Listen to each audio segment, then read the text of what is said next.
Bismillahirrahmanirrahim. Assalamualaikum warahmatullahi wabarakatuh. Ya, saudaraku pemirsa channel terpilih MTA TV dimanapun Anda berada. Alhamdulillah, pagi hari ini kita berjumpa kembali di program Kopi Istimewa MTA TV. Seruput kopinya, cermati infonya. Ya, hingga pukul 10 pagi nanti kita akan hadirkan berbagai informasi menarik dari berbagai daerah ya. Kali ini bersama saya Ida Aisyah dan juga ada rekan saya Sekar Pangesti. Ya, rekan Sekar, bagaimana kabarnya pagi hari ini? Alhamdulillah sehat dan semangat rekan Ida. Alhamdulillah. Bagaimana kabarnya rekan Ida? Saya juga dalam kondisi yang sehat, semangat, dan tentunya senang sekali bisa hadir kembali di program Kopi Istimewa MTA TV untuk bertemu dengan rekan Sekar, dengan para pemirsa semuanya dari berbagai wilayah di Indonesia. Ya, dan tentu saja kita juga berharap seluruh pemirsa juga dalam keadaan sehat, semangat dan lancar seluruh aktivitasnya, begitu ya. Begitu ya, baik. Dan di Kopi Istimewa tadi sudah disampaikan bahwa kita akan membagikan informasi yang menarik, begitu ya, rekan Ida, dari seluruh di mana di seluruh Indonesia. Iya. Baik. Tidak hanya di Surakarta, tidak hanya di Pulau Jawa, tapi juga di luar Jawa. Jadi saudara-saudara kita, misal yang ada di Jawa Timur, bisa tahu informasi dari Sumatera misalnya, dari Papua, seperti itu. Benar sekali. Ya. Dan untuk pagi hari ini satu informasi yang akan kita hadirkan tentang apa ini rekan Sekar? Hari ini tentang kaitannya dengan pemuda seperti itu. Berbicara soal pemuda rekan Ida, bahwa tentu ini mengingatkan kita tentang sebuah perjuangan, bahwa Insinyur Soekarno pernah mengatakan, beri aku 1000 orang tua, maka akan kucabut Semeru dari akarnya, dan beri aku 10 orang pemuda, maka akan kugoncangkan dunia. Betapa pentingnya ini peran seorang pemuda untuk meneruskan estafet perjuangan seperti itu ya rekan Ida. Dan tentu ini harus di-upgrade seperti itu, dan juga harus diberikan motivasi, apalagi pemuda saat ini tantangannya lebih lebih banyak tantangannya dari berbagai sisi. Betul. Banyak sekali tantangannya. Oleh karena itu perlu ditingkatkan kemampuannya, kapasitasnya. Kemudian juga penguatan dari dalam itu sendiri ini sangat perlu sebagai benteng supaya tidak ikut-ikutan dengan hal yang negatif seperti itu. Karena pemuda ini merupakan agent of change, nama lainnya juga adalah agen perubahan seperti itu. Dan seperti berita yang akan kita sampaikan, ini adalah bentuk perhatian begitu dari Dinas Pemuda Olahraga. Nah, ini beritanya pemirsa. Dinas Pemuda dan Olahraga Kabupaten Rembang, Jawa Tengah mengadakan pertemuan antar organisasi pemuda guna memberikan motivasi pengembangan kemampuan. Pemuda dari berbagai organisasi di Kabupaten Rembang, salah satunya Pemuda MTA, mengikuti pertemuan yang digelar Dinas Pemuda dan Olahraga Kabupaten Rembang. Acara ini digelar guna meningkatkan kapasitas pemuda dan organisasi kepemudaan. Ketua penyelenggara Farid Muhammad Nur Azmi berharap Pemkab Rembang serius dalam mengembangkan potensi pemuda. Bahwa dengan adanya motivasi yang mana motivasi ini telah dilaksanakan, harapannya pemerintah Kabupaten Rembang bisa serius dan komitmen serta konsisten dalam pengembangannya. Banyak sekali SDM Kabupaten Rembang yang perlu dikembangkan, baik dari skill, intelektual, akademik, serta kemampuan pemuda di Kabupaten Rembang. Sementara itu, salah seorang peserta, wakil dari Ikatan Mas dan Mbak Rembang, Lutfia Grafika Aspira berharap setelah menerima motivasi pemuda dapat meningkatkan kapasitas dan potensi diri. Mengikuti seminar ini adalah agar seluruh pemuda yang ada di Kabupaten Rembang dapat meningkatkan kapasitas dan potensi dalam dirinya agar lebih baik lagi. Pihaknya menambahkan, pemuda di Kabupaten Rembang bisa menjadi pemimpin di masa depan. Kontributor Rembang, Jawa Tengah, Supriyanto, MTA TV. Ya, baik. Itu tadi informasi dari Kabupaten Rembang ya tentang peningkatan kapasitas pemuda yang diadakan oleh Dinas Pendidikan dan Kebudayaan Kabupaten Rembang. Jadi ini memang ada perhatian dari pemerintah sejak dini bagaimana meningkatkan kemampuan, kualitas dari pemuda itu sendiri. Karena memang harus dipersiapkan sejauh mungkin ya, jangan nanti sudah terlanjur dewasa seperti itu baru ada persiapan. Iya, meskipun tadi berbagai organisasi begitu ya disatukan untuk sama-sama dimotivasi supaya tujuannya ini sama begitu ya, untuk meneruskan estafet perjuangan bangsa gitu. Iya, betul. Ya, dan informasi selanjutnya ini masih terkait yang muda-muda begitu ya. Kalau tadi peningkatan kapasitas, nah ini dalam rangka meningkatkan kesehatan fisik dan juga meningkatkan kerjasama begitu ya. Nah, ini dia ada pertandingan persahabatan sepak bola ini antara Polres Sukoharjo dengan Satgas MTA. Ini berlangsung pada Selasa lalu ya. Jadi untuk olahraga ini sendiri bisa jadi sarana persahabatan begitu ya. Jadi memang benar-benar ingin menjalin persahabatan, menjalin silaturahmi, tidak justru sebaliknya. Betul apa tuh? Persaingan gitu ya. Persaingan gontok-gontokan begitu ya. Betul. Baik. Nah, ini apa namanya? Jadi untuk kegiatan atau olahraganya ini berlangsung di Stadion Gelora Jombor Sukoharjo begitu ya. Dihadiri dari pihak Polres maupun Satgas MTA begitu ya. Baik, untuk informasinya pendengar ya. Guna menguatkan hubungan dalam melaksanakan tugas ketertiban masyarakat, Satgas MTA bersama Polres Sukoharjo berlaga dalam pertandingan persahabatan sepak bola. Pertandingan persahabatan antara Polres Sukoharjo dengan Satgas MTA berlangsung di Stadion Gelora Jombor pada Selasa sore. Menurut Sunarno, selaku koordinator Satgas MTA Sukoharjo, kegiatan ini bertujuan menyambung hubungan antara Satgas MTA Sukoharjo dengan Polres dalam bidang olahraga dan bersinergi dalam menjalankan tugas. Mengadakan persahabatan dengan Polres Sukoharjo, intinya kita selalu menyambung. Jadi tidak dikerja tugas-tugas saja, tapi dalam olahraga pun kita senambung sinergi dengan Satgas MTA. Hadir mewakili Kapolres Sukoharjo, Wakapolres Kompol Teguh Prasetyo mengatakan Kapolres Sukoharjo sangat mendukung kegiatan silaturahim bidang olahraga ini. Pak Kapolres sangat mendukung kegiatan ini, namun sore hari ini beliau tidak bisa hadir karena masih memimpin olah TKP penemuan potongan-potongan mayat di wilayah Sukoharjo. Mudah-mudahan bisa segera terungkap dan kedepannya beliau akan selalu ikut mendukung kegiatan-kegiatan olahraga bersama MTA maupun elemen masyarakat yang lain. Pihaknya juga berharap hubungan silaturahim bidang olahraga ini dapat memperkuat sinergi Polres Sukoharjo dengan berbagai ormas, khususnya di Kabupaten Sukoharjo. Kontributor Sukoharjo, Jawa Tengah, Miftah Habib Fadlur Rahman dan Amar Mu'tasim, MTA TV. Ya, baik. Itu tadi ya pertandingan sepak bola antara Polres Sukoharjo dengan Satgas MTA. Nah, seru sekali ya itu kan Idas. Sepak bola ini juga merupakan salah satu olahraga favorit, tapi tidak dipungkiri juga banyak sekali olahraga lain yang bermanfaat. Apalagi kemarin atlet kita juga sempat meraih prestasi ya dalam bidang olahraga. Kalau saya boleh nanya nih, olahraga favorit dari rekan Idas sendiri apa ini? Oh, saya olahraganya rebahan saja. Oh, rebahan ya. Kalau rekan Skar apa nih? Kalau saya jalan aja deh. Itu termasuk nggak? Kalau berdiri di kereta itu termasuk olahraga? Olahraga ya? Itu kan harus dilakukan dengan rasa senang seperti Betul itu. sekali. Ada gerakan-gerakan tertentu dan ada kita senang melakukannya begitu ya. Jadi jangan terpaksa begitu. Betul sekali.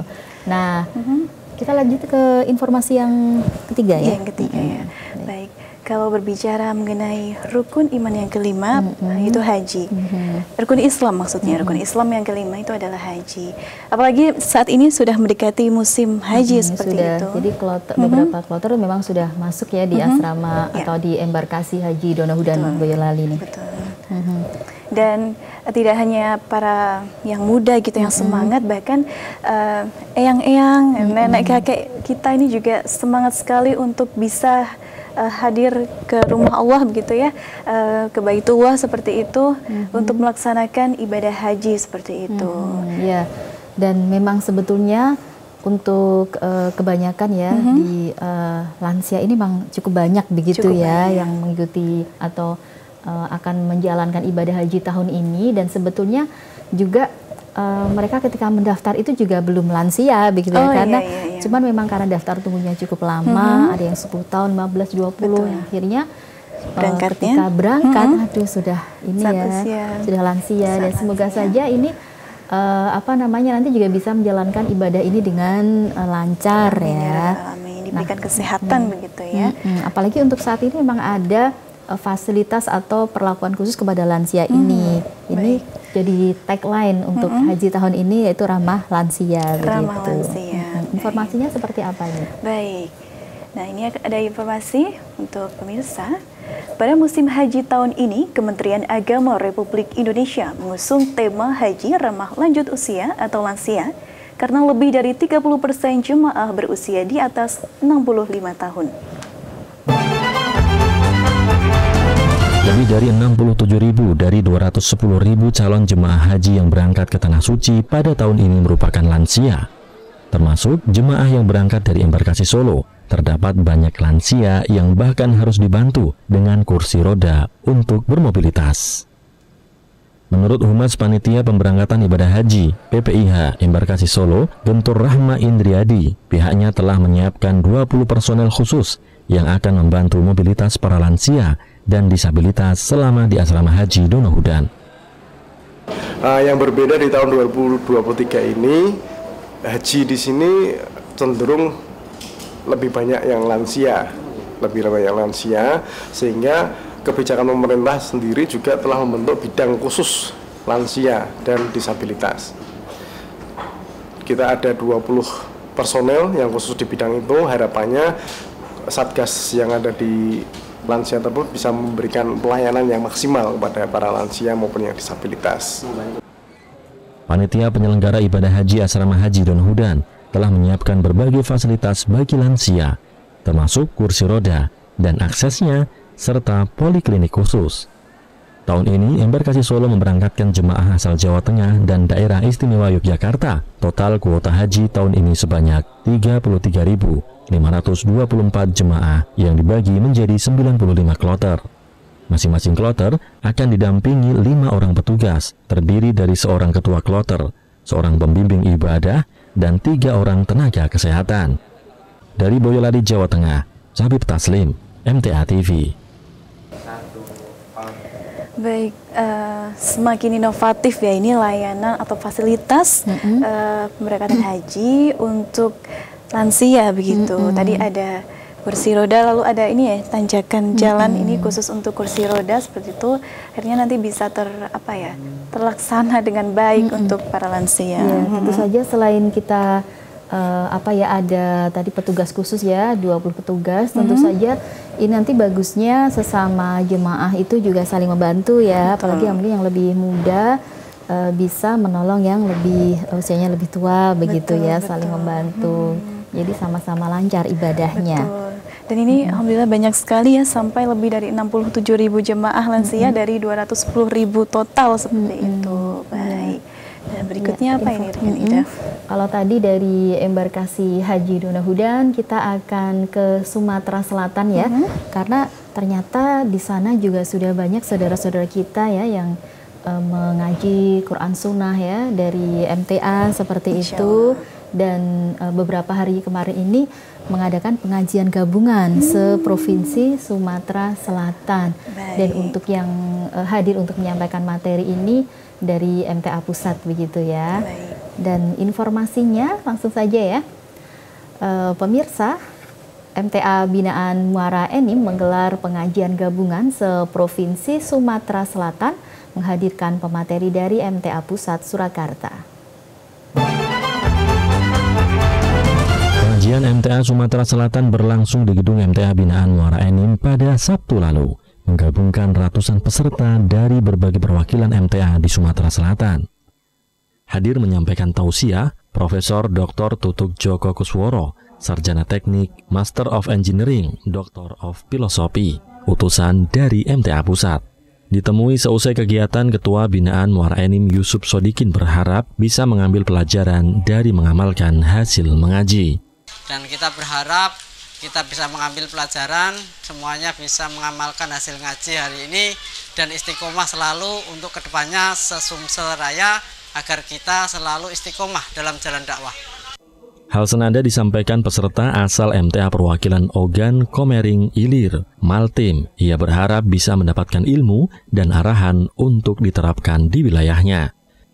Kita yaitu mendapat ilmu yang diberikan oleh Bapak Ustadz atau yang diarahkan oleh Bapak Ustadz untuk kita sendiri dan untuk keluarga, dan semoga yaitu menjadi momen kita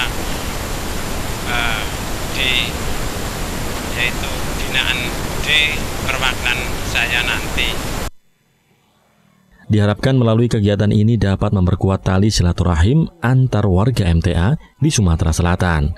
Dari Muara Enim, Sumatera Selatan, Muhammad Nasruddin, MTA TV. Baik, rekan Ida, berbicara tentang kajian gabungan ini, saya tuh merasa terharu begitu. Kenapa terharunya tuh? Ternyata banyak sekali kalau digabungkan gitu ya, menjadi satu, saudara-saudara kita sesama satu daerah. Waktu itu kan pernah di Jogja ya, dengan 30-an lebih cabang begitu dijadikan satu. Saat itu di di GOR kalau tidak salah. Auditorium. Oh, di auditorium UPN ya waktu itu ya. Itu tuh terasa sekali silaturahimnya begitu, sampai Masya Allah banyak sekali begitu. Apalagi nih berpindah ke tadi, di mana tadi rekan Ida? Di Muara Enim ya, Sumatera Selatan. Sumatera Selatan. Jadi yang saudara-saudara kita yang di luar Jawa, dan ini juga jauh ya karena satu provinsi, ini dibela-belain datang begitu ya untuk pengajian bersama, supaya kenal dengan sesama saudara, mencari ilmu, dan satu yang diharapkan adalah mengharap ridho dari Allah SWT, bukan yang lainnya gitu ya, bukan ingin dapat kenalan bisnis begitu gitu ya. Tidak boleh ya. Bukan karena biar dagangannya laris, bukan. Karena memang kita mencari ilmu, belajar bersama-sama. Belajar begitu. bersama-sama. Ya. Dan tadi saya lihat ini ya, tempatnya menarik ya karena banyak tadi sawit ya, ini sawit. Ya kayak kelapa itu ya, kelapa sawit ya. Ini pemandangan yang berbeda kalau kita lihat dari sini gitu ya, dari kita yang di Jawa ini kan tidak pernah ya melihat pohon kelapa sawit gitu ya. Banyak sekali pohon-pohon tadi ya. Tapi saya salut juga ini untuk saudara-saudara kita yang di luar Jawa ini kan jarak dari terkadang jarak dari rumah begitu ke tempat kajian ini tidak dekat seperti itu, tapi mereka tetap semangat. Iya, biasanya pagi itu udah berangkat, kajiannya itu baru mulai siang gitu ya, siang sampai sore nanti malam baru sampai rumah. Bayangkan berarti emang seharian tuh full ya untuk pengajian gitu. Beda dengan yang di sini mungkin cuma beberapa jam aja udah sampai rumah lagi. Udah sampai. Gitu itu membuat kita terus semangat dan bersyukur untuk lebih rajin lagi, datangnya lebih tepat waktu. Nah, itu ya, gitu semoga ya. jadi inspirasi, jadi penyemangat juga untuk kita yang di sini. Baik, kita akan break dulu ya, kita istirahat dulu, kita akan ngopi-ngopi dulu. Ngopi-ngopi. Pemirsa juga boleh loh di rumah ya sambil ya. Baik, pemirsa, tetap bersama kami di Kopi Istimewa MTA TV. Seruput kopinya, cermati infonya.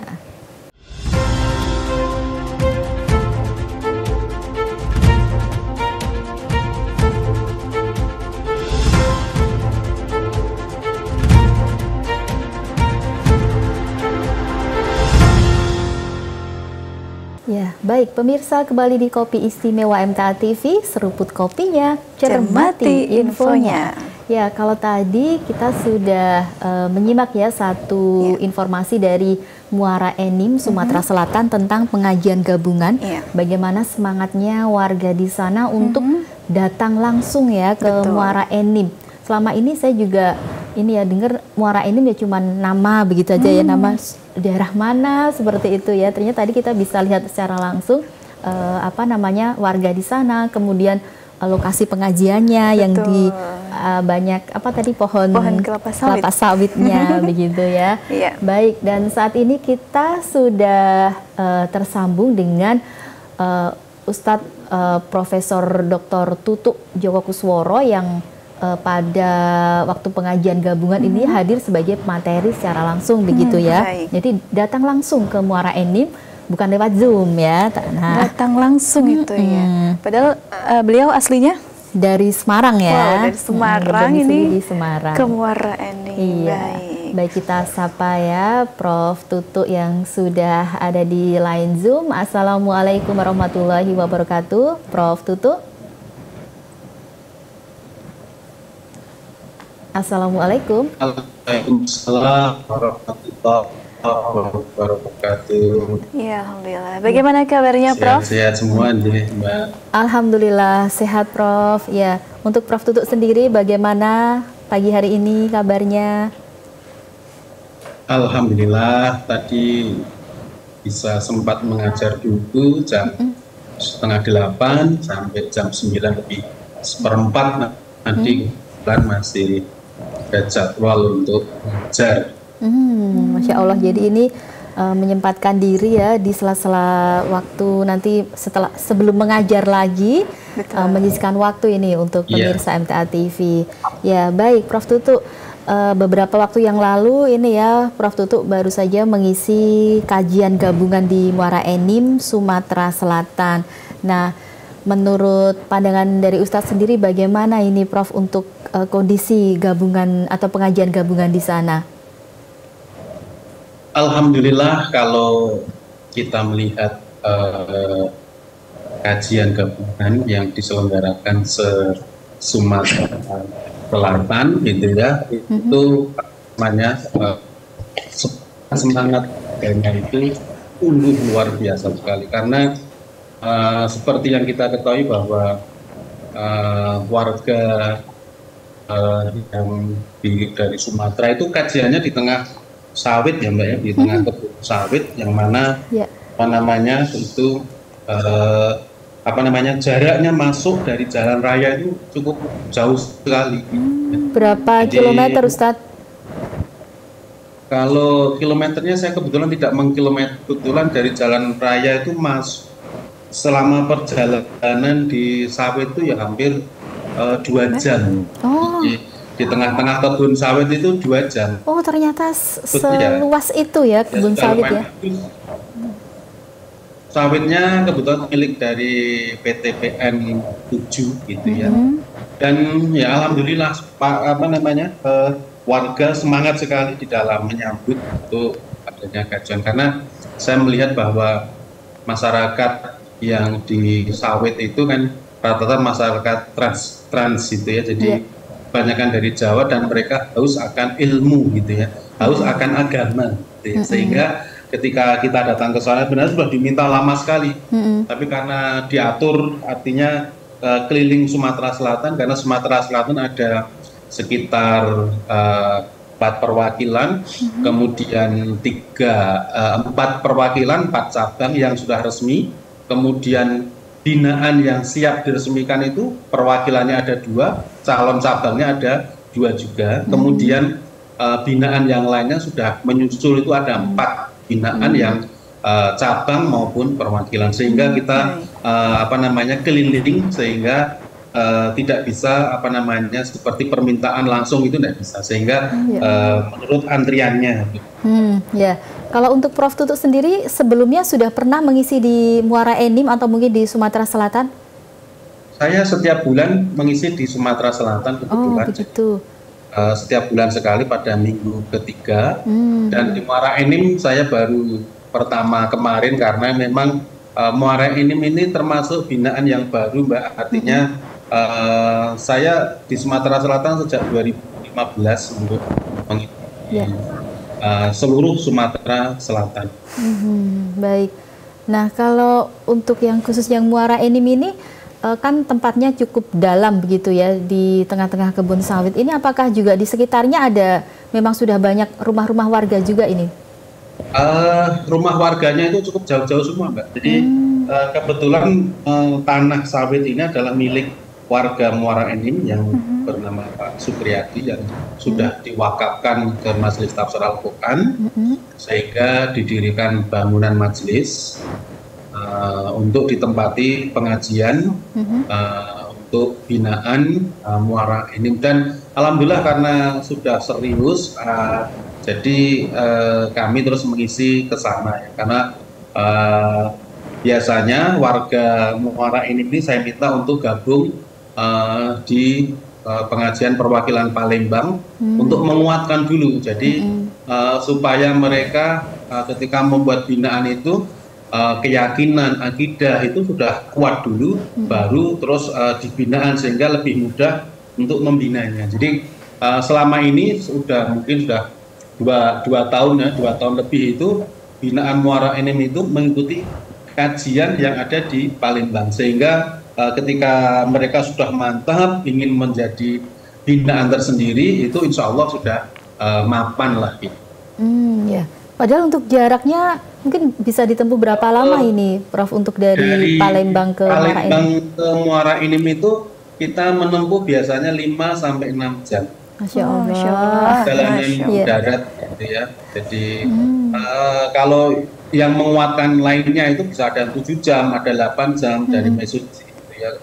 Ya kan sekalian pertemuan pengurus se Sumatera Selatan. Jadi insya Allah ya mereka penuh semangat, dan menurut saya warga-warga kita yang ngaji di Solo Raya, di Kota Semarang dan sekitarnya ini perlu bersyukur lah. Artinya mengaji itu menempuh jarak yang cukup dekat lah. Artinya tidak perlu 6 jam perjalanan gitu. Jadi biasanya kami itu berangkat dari Palembang itu jam 5 pagi setelah sholat subuh gitu ya. Nanti kembali ke Palembang lagi itu jam setengah 10 sampai jam 10 malam.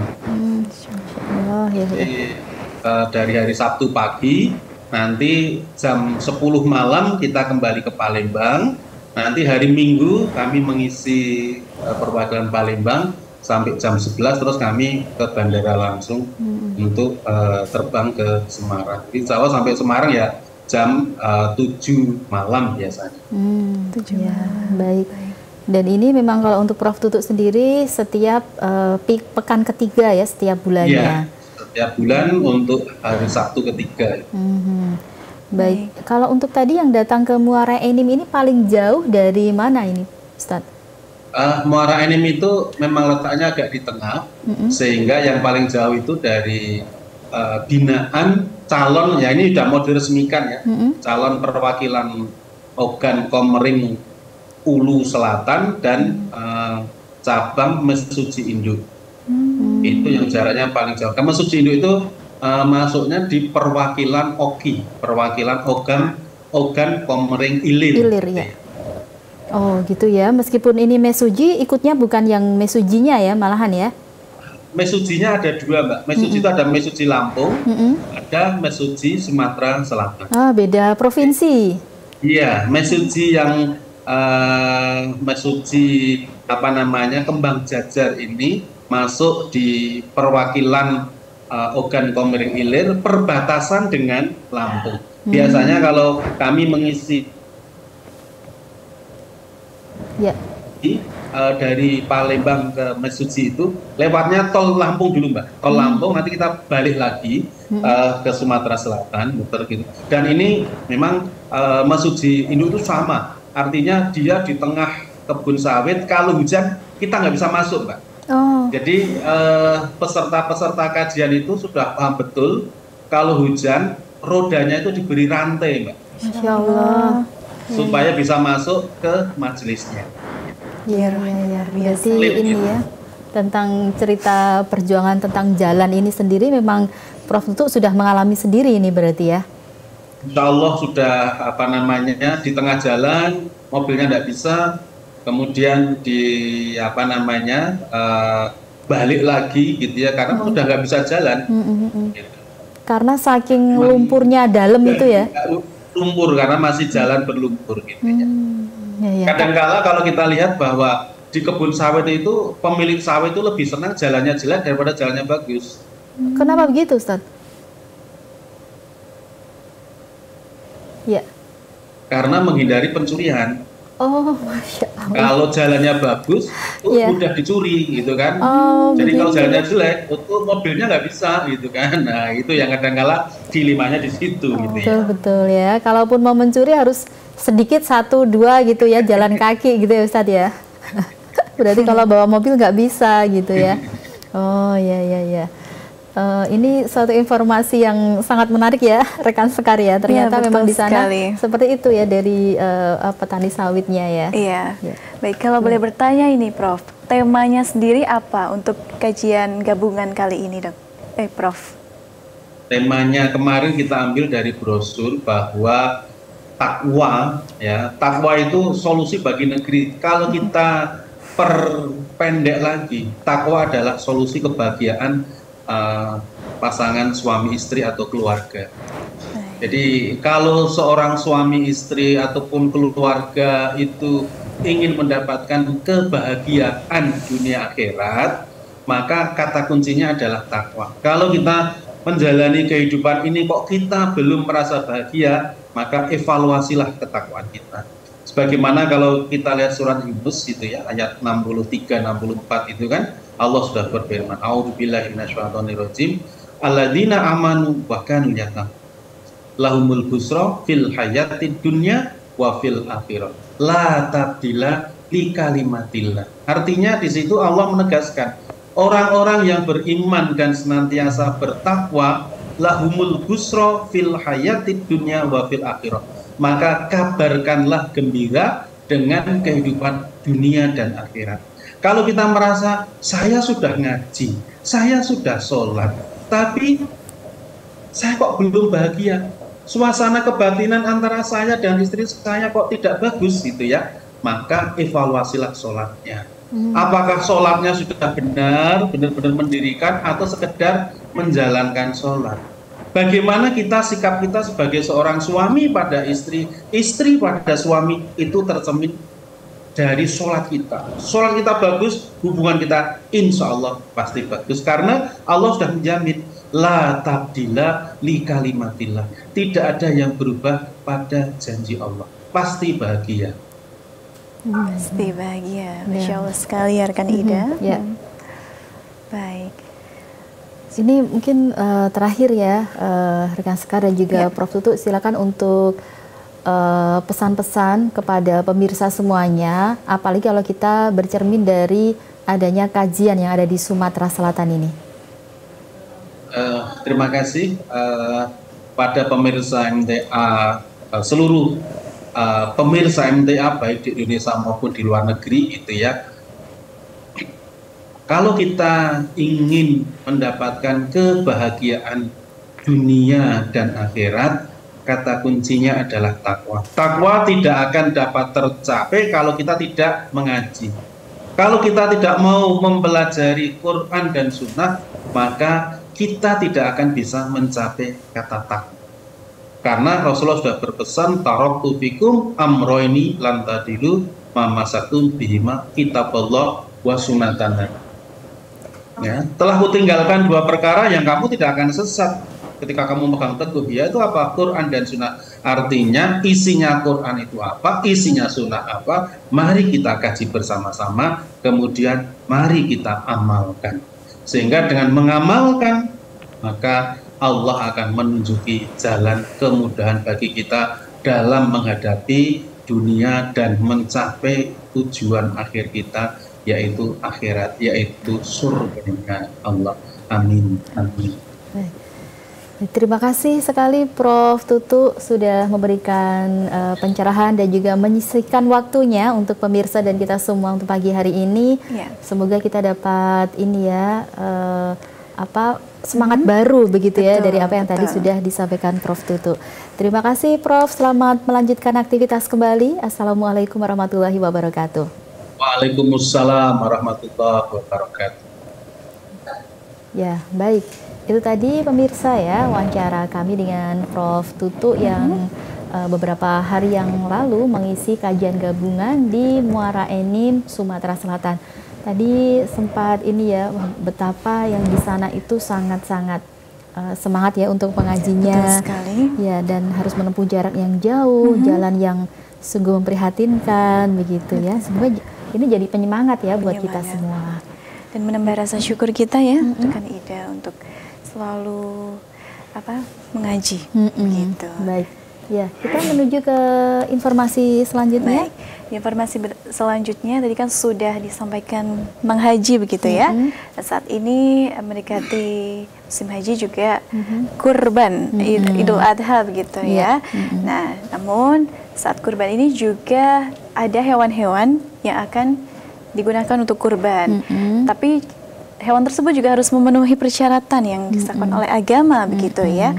Baik. Adapun kurban ini merupakan usaha pendekatan diri dari seorang hamba kepada penciptanya dengan jalan menyembelih binatang ternak, dan itu dilaksanakan dengan tuntunan dalam satu tujuan, yaitu mencari ridha Allah begitu. Ya, baik. Ya, langsung saja informasinya ya. Baik. Menjelang Hari Raya Idul Adha, pengurus MTA perwakilan Sragen Jawa Tengah dan panitia kurban MTA Pusat mengecek dan menimbang langsung sapi kurban Boom Farms.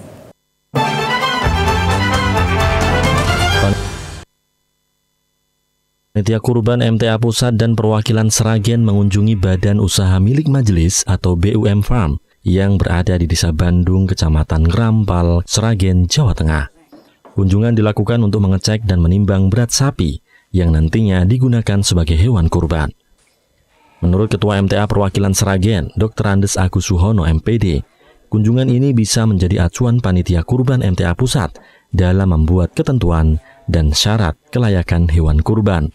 Untuk ngecek berat timbangan sapi bersama-sama, dan nanti akan mestinya kami harapkan jadi acuan atau pedoman pertimbangan bagi panitia pusat untuk menentukan ketentuan-ketentuan atau kriteria bagaimana hewan kurban yang memenuhi syarat untuk bisa diterima oleh panitia kurban, baik itu di pusat 1 sampai ke 7.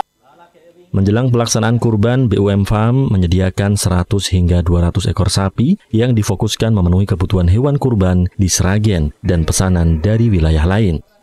Yang saat ini pengadaan hewan sapi kurban dan persiapan untuk Idul Adha tahun ini kita menyiapkan sekitar 100 sampai 200 ekor sapi.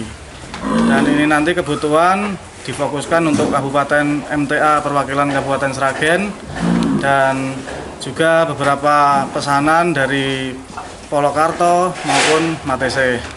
Selain menyediakan sapi kurban, BUM Farm Sragen juga menyediakan kambing kurban yang berada di Desa Pucangsari, Kecamatan Plupo. Kontributor Sragen, Jawa Tengah, Muhammad Anwar, MTA TV. Ya, baik itu tadi ya pengecekan dan penimbangan sapi kurban oleh badan usaha milik MTA yang ada di perwakilan Sragen begitu. Kalau Farms gitu ya. Boom Farms. Biasanya kita ini ya langsung menikmati daging sapinya. Ternyata tadi kita bisa melihat ya sapi yang masih sehat begitu ya, besar-besar ditimbang gitu ya. Jadi pengen nimbang juga ini. Waduh, lihatnya enak ya, sapinya tuh apa? Sehat-sehat. Gemoy ya. Gemoy. Gemoy. Ya baik, ini langsung saja ke informasi yang terakhir ya pemirsa. Melestarikan alat transportasi air sekaligus membangkitkan ekonomi masyarakat, pemerintah Provinsi Kalimantan Tengah menggelar lomba perahu hias dalam rangkaian Festival Budaya Isen Mulang atau FBIM 2023. Beginilah penampilan perahu hias dalam lomba yang digelar di Sungai Kahayan, Dermaga Flamboyan, Kota Palangkaraya pada Selasa sore.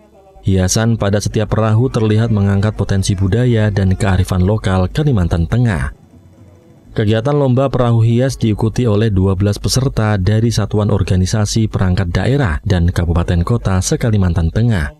Menitik beratkan penilaian pada 80% dekorasi daur ulang yang digunakan dan 20% dari atraksi atau hiburan saat perahu hias menyusuri Sungai Kahayan. Kepala Dinas Kebudayaan dan Pariwisata Provinsi Kalimantan Tengah, Hajah Adiah Chandrasari SHMH, mengaku bersyukur bisa kembali menggelar cabang lomba perahu hias pada FBIM 2023 ini setelah vakum sejak 2020. Dalam lomba ini, pihaknya menyiapkan hadiah berupa uang ratusan juta rupiah. Hadiah totalnya sebagaimana yang sudah kami sampaikan di beberapa media, 156 juta rupiah hadiah totalnya. 156 juta rupiah. Nah, mudah-mudahan ini bisa menarik peserta. Tahun depan akan kita adakan kembali karena melihat bagaimana lomba ini luar biasa ya, menarik sekali sebenarnya. Seperti itu. Pada lomba ini, Kota Palangkaraya keluar sebagai juara pertama kategori kabupaten atau kota. Sedangkan untuk kategori SOPD dan instansi swasta, juara pertama diraih RSUD Doris Silvanus.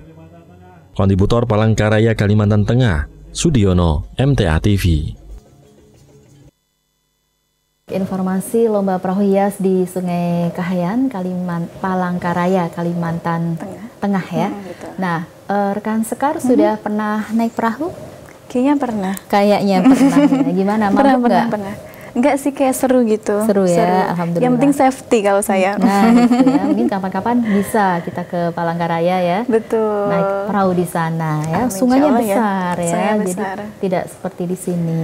Berbicara Kalimantan Tengah atau Palangkaraya ini memang dominan dengan sungai-sungainya ya, rekan Ida gitu. Baik ya. Tidak terasa ini ya, waktu kita di Kopi Istimewa MTA TV sudah menjelang di akhir waktu ya. Betul.